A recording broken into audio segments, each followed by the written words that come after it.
India beats China to become a member of United Nations Commission on Status of Women Economic. UNCSW is an international body which promotes gender equality and women empowerment.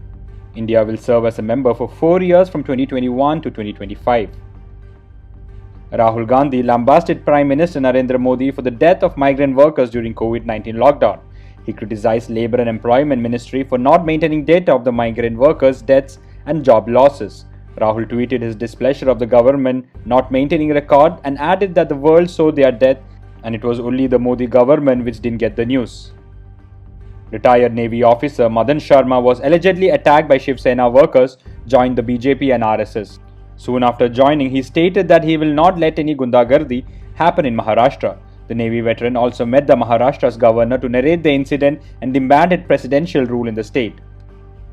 Tamil Nadu politician V.K. Sasikala, who is convicted in disproportionate assets case, can be freed from jail in January 2021. A reply to an RTI application said that Sasikala can walk out of jail on January 27, 2021 if he pays a fine of Rs 10 crore and restrains from taking further paroles. To promote digital learning, Andhra Pradesh government has decided to install 45,000 smart TVs in government schools across the state. The project, to be implemented in phased manner, will install 10,000 smart TVs at a cost of Rs 45 to 50 crore in the first phase.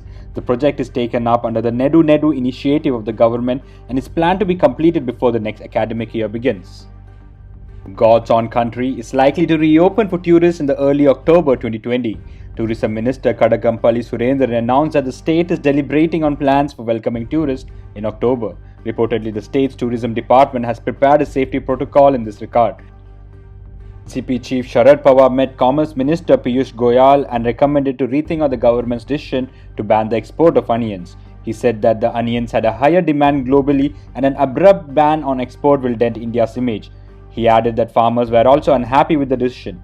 Reportedly, Goyal has informed him that he will discuss the same with the concerned officials.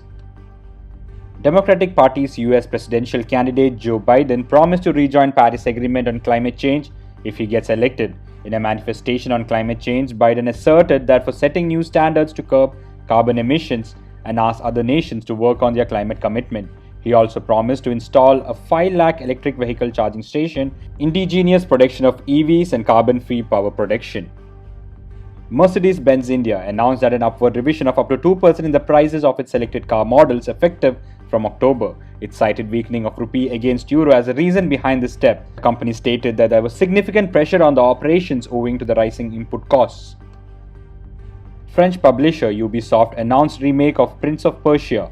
Ubisoft has chosen its Pune and Mumbai-based branches to work on the game. This is the first time any international video game publisher has relied on the expertise of Indian developers. Thank you for listening to Briefly News. Have a wonderful evening.